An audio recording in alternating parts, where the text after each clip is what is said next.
नमस्कार, आप देख रहे हैं बोले भारत। यूपी की सुर्खियों में आपका एक बार फिर से स्वागत है।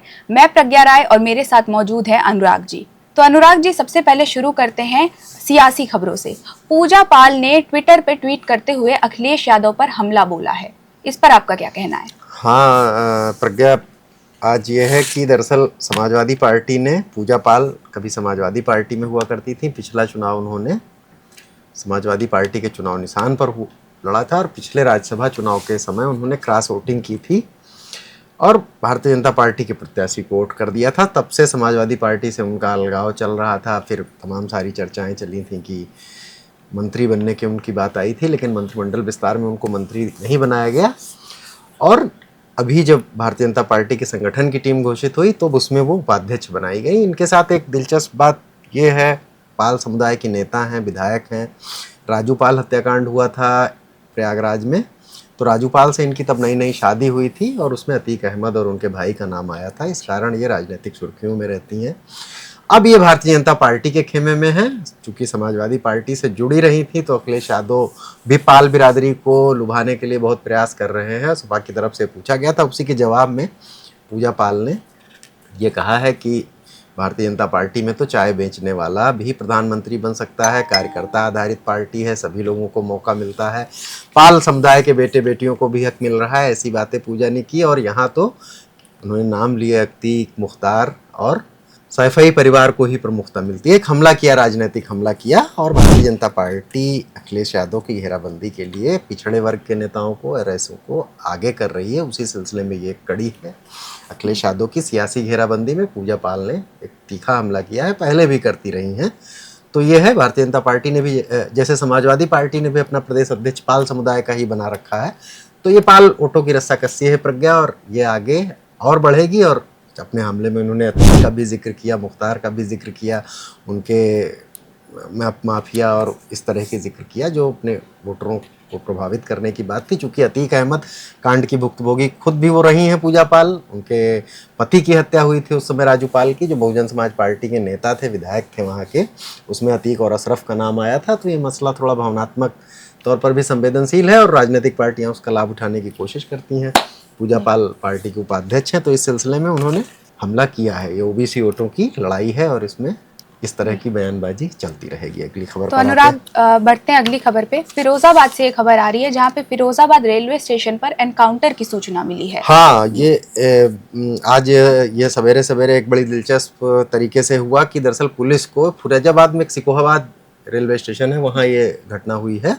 सिकोहाबाद में प्रज्ञा पुलिस को ये सूचना मिली, इटावा पुलिस को, कि गाजियाबाद से झारखंड जा रही ट्रेन में दो बदमाशों के जाने की सूचना है। पुलिस वहां पर पहुंची और पुलिस को देखते ही ट्रेन में सवार बदमाशों ने फायरिंग की, जिसमें से डेविड चौहान और एक अन्य सिपाही को गोली लग गई कंधे में और वो घायल हो गए। उनको भर्ती कराया गया। उसके बाद वहाँ के एसएसपी और तमाम भारी पुलिस बल पहुंचा और ट्रेन थोड़ी धीमी हुई। जब गोलीबारी हुई तब उसमें वो उतर के गाँव की तरफ भागे, खेतों में छिप गए। उनको तत्कालीन जो पुलिस मौजूद थी उन्होंने पीछा किया और उसके बाद वहाँ पर बड़ी देर से कॉम्बिंग चल रही है। 300-400 जवानों ने घेर रखा है पूरे इलाके को। सूचना आ रही है कि फायरिंग में एक बदमाश मारा भी गया है। अभी थोड़ी देर में स्थिति ज़्यादा स्पष्ट होगी, लेकिन ये रेलवे स्टेशन से लेके पूरे गांव तक काफ़ी देर तक गोलीबारी और इसका माहौल बना रहा। तो ये जो उत्तर प्रदेश में चूँकि इनकाउंटर्स चर्चा में रहते हैं, तो एक लाइव इनकाउंटर जहां इलाहाबाद से ट्रेन के यात्रियों में भी दहशत फैल गई गोलीबारी की सूचना पर। और अभी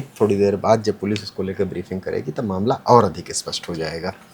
अनुराग, सीएम योगी जो हैं वो शामली, गाजियाबाद और बिजनौर के दौरे पर हैं पे प्रज्ञा। सीएम योगी पूरे प्रदेश में लगातार भ्रमण पर हैं और मुझे लग रहा है बहुत सारे जिलों में वो दोबारा जा चुके हैं, बिल्कुल चुनावी मोड में हैं। अभी सूचना मिलती है इस जिले में होंगे, फिर थोड़ी देर बाद दूसरे जिले में उनका कार्यक्रम होता है। तो शामली में पहुंचे, गाजियाबाद और बिजनौर में भी उनके कार्यक्रम है। बहुत सारी परियोजनाओं की लॉन्चिंग की, कुछ लोकार्पण किए, जो चीज़ें पूरी हो चुकी हैं। जो प्रोजेक्ट, चुनावी साल है उत्तर प्रदेश में और इस तरह की चीज़ें सरकार करती हैं, लेकिन सीएम योगी हर जिले में पहुंचते हैं और उसके एक पैटर्न है कि वो एक जिला मुख्यालय पे बैठक करते हैं और दूसरा एक विधानसभा क्षेत्र या तहसील में जाते हैं, वहाँ पर घोषणा करते हैं।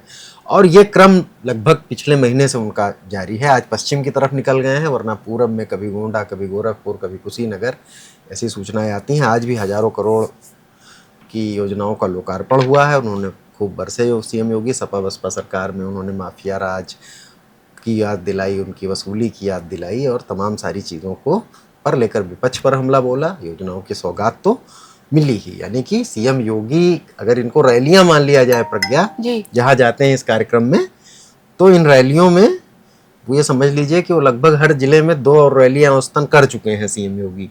तो ये आपको योजनाओं की सौगात मिलने के साथ साथ ये भी है कि वो राजनीतिक तौर पर भी पूरे इलाके को सेंसिटाइज कर रहे हैं। और भारतीय जनता पार्टी के दृष्टि से देखें तो ये काफ़ी अहड़ दिखती है इस मसले में कि सरकार के लोग जाते हैं, मुख्यमंत्री भी हैं प्रदेश के, लेकिन जिस तरह से सीएम योगी कर रहे हैं वैसा याद नहीं पड़ता है कि इतनी मुख्यमंत्री इतनी जल्दी जल्दी दौरे जिलों के कर रहा हो। तो सीएम योगी आज गाजियाबाद, शामली और बिजनौर में है, वहाँ बहुत सारी योजनाओं की लॉन्चिंग की, लोकार्पण किया। मॉनसून पे भी बातचीत कर लेते हैं। प्रदेश में मौसम के क्या हालचाल है? मौसम का हालचाल प्रज्ञा लखनऊ में आप देख ही रही होंगी, मौसम खुला है, कभी धूप निकल आती है, कभी थोड़ी उमस हो जाती है, रात को भी थोड़ी सी कहीं सर्दी हो जाती है, कभी उमस का माहौल रहता है। मौसम के हालचाल 2 तरीके से हैं। पूरे प्रदेश में नदियों का जलस्तर अब बढ़ने की सूचनाएं आने लगी हैं। पूर्वांचल से लेकर मध्यांचल तक, सेंट्रल यूपी में जहां जो नदियों के किनारे पर गांव में लोग रहते हैं, वहां से अब ऐसे वीडियोस, फोटोज़, ऐसी सूचनाएं आ रही हैं कि जैसे बलिया में घाघरा ने कटान शुरू कर दी है, तो जो नदी के किनारे के गाँव हैं वो लोग खाली करके जा रहे हैं। बाराबंकी के जो तराई घाघरा से सटे इलाके हैं, वहाँ 80-85 गाँव में बाढ़ का खतरा है। प्रशासन ने लोगों को सतर्क कर दिया है। हो सकता है 1-2 दिन बाद कहे कि वो गांव खाली करके आप ऊपर की तरफ आ जाइए। तो पानी बढ़ गया है। बारिश मानसून को लेकर बहुत मिला जुला ही रहा है। अभी धान की खेती का समय है, बहुत बारिश नहीं हुई है। हालांकि आज पूरे प्रदेश में बारिश का अलर्ट है। 3 जिलों में भारी बारिश का अलर्ट है, सोनपुर, मिर्जापुर और भदोही में। और इन इलाकों में पानी बहुत कम बरसा है प्रज्ञा। भदोही में तो आप 90% कम बारिश हुई थी, तो बहुत ज़रूरत है वहाँ पर। रेड अलर्ट है, तो उम्मीद की जाती है कि अच्छी बारिश होगी। इसके अलावा ज़्यादातर जिलों में जो सेंट्रल यूपी के हैं वहाँ पर येलो अलर्ट है, मतलब हल्की से मध्यम बारिश वहाँ हो सकती है। और पश्चिम के जिलों में भी बारिश हो सकती है। पश्चिम में एक बार की बरस चुका है मानसून, और औसतन वहाँ पर अगर औसत निकाला जाए तो बारिश की थोड़ी पूर्ति हुई है, लेकिन वहाँ भी थोड़ी से भारी से बारिश हो सकती है। और नदियों का जलस्तर तमाम कारणों से बढ़ता है। पहाड़ों पर बारिश होती है तो नदियाँ, जैसे बनारस में भी कुछ गंगा का जलस्तर आ गया है, हालांकि घाट वगैरह अभी नहीं डूबे हैं। प्रयागराज में संगम पर, संगम तट आपने देखा होगा, तो वहाँ लोग जाते हैं। तो जब गंगा यमुना बढ़ आती है तो नदी जब इस तरफ आती है तो लोग आमतौर पर टहलने वगैरह के लिए जाते हैं। उनको अनाउंसमेंट करके रोका जा रहा है कि उधर मत जाइए, पानी ज़्यादा हो रहा है। और धीरे धीरे ऐसी स्थिति आती है, जैसे पिछले साल तो प्रयागराज में बहुत दिनों तक जो नदी के किनारे पानी भरा रहा था, मतलब जलभराव जैसी स्थिति हो गई थी। तो दोनों स्थितियां हैं प्रज्ञा। बारिश अभी आज कुछ बारिश की संभावना है, लेकिन अभी बहुत बारिश नहीं हुई है। धान की खेती के लिहाज से बारिश होनी चाहिए। नदियों का जलस्तर जरूर थोड़ा बढ़े हैं, जो कि नदी के किनारे वाले लोगों के लिए थोड़ा चिंता का सबब है। तो बारिश हो, और बाढ़ से निपटने के लिए उसके और भी दूसरे कारण होते हैं, प्रयास किए जा रहे हैं सरकार की तरफ से, लोग कर रहे हैं।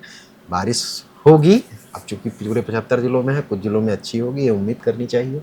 यूपी की सुर्खियों में आज बस इतना ही। आप देखते रहिए बोले भारत। धन्यवाद। नमस्कार।